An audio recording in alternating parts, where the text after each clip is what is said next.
ঠাকুর মা ও স্বামীজির চরণে প্রণাম জানিয়ে শ্রী শ্রী রামকৃষ্ণ কথামৃত থেকে কিছু অংশ পাঠ করছি। জ্ঞানযোগ, ভক্তিযোগ ও কর্মযোগের সমন্বয়। বালিশ ও তার খোলটা, দেহি ও দেহ। ঠাকুর কি বলিতেছেন যে দেহ বিনশ্বর, থাকিবে না। দেহের ভিতর যিনি দেহি, তিনিই অবিনাশী। অতএব দেহের ফটোগ্রাফ লইয়া কি হইবে? দেহ অনিত্য জিনিস, এর আদর করে কি হবে? বরং যে ভগবান অন্তর্যামী মানুষের হৃদয় মধ্যে বিরাজ করিতেছেন, তাহারই পূজা করা উচিত। ঠাকুর একটু প্রকৃতিস্থ হইয়াছেন। তিনি বলিতেছেন, তবে একটি কথা, ভক্তের হৃদয় তার আবাসস্থান। তিনি সর্বভূতে আছেন বটে, কিন্তু ভক্ত হৃদয়ে বিশেষ রূপে আছেন। যেমন কোনো জমিদার তার জমিদারির সকল স্থানেই থাকিতে পারে, কিন্তু তিনি অমুক বৈঠকখানায় প্রায়ই থাকেন, এই লোক বলে। ভক্তের হৃদয় ভগবানের বৈঠকখানা, সকলের আনন্দ। জ্ঞানীরা যাকে ব্রহ্ম বলে, যোগীরা তাকেই আত্মা বলে, আর ভক্তরা তাকেই ভগবান বলে।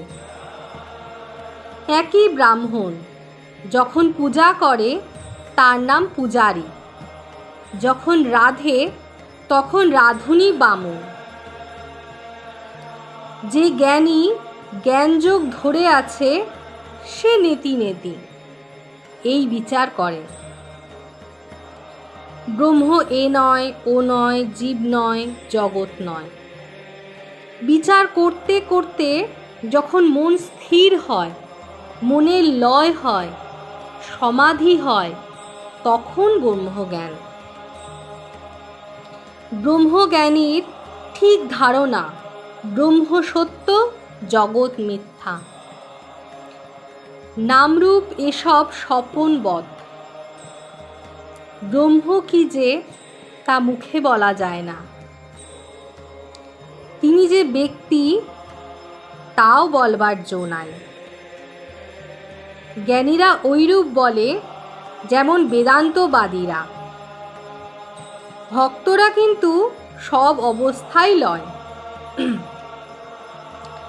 জাগ্রত অবস্থাও সত্য বলে, জগৎকে স্বপ্নবৎ বলে না।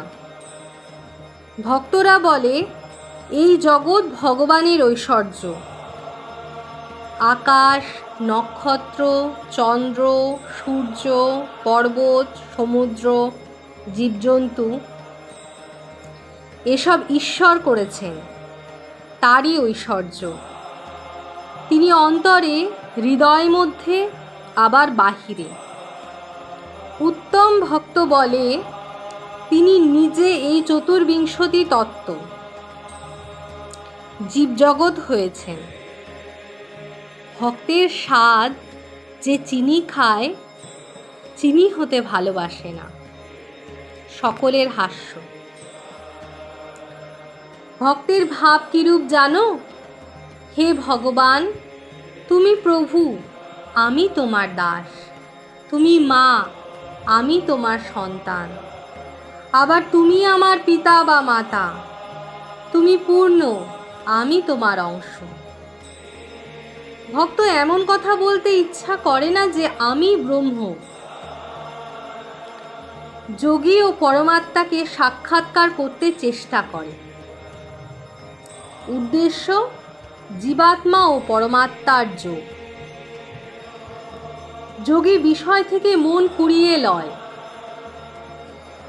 ও পরমাত্মাতে মন স্থির করতে চেষ্টা করে। তাই প্রথম অবস্থায় নির্জনে স্থির আসনে অনন্য মনে মন অনন্য মন ধ্যান হয়ে ধ্যান চিন্তা করে। কিন্তু একই বস্তু, নাম ভেদ মাত্র। যিনিই ব্রহ্ম, তিনিই আত্মা, তিনিই ভগবান। ব্রহ্মজ্ঞানীর ব্রহ্ম, যোগীর পরমাত্মা, ভক্তের ভগবান।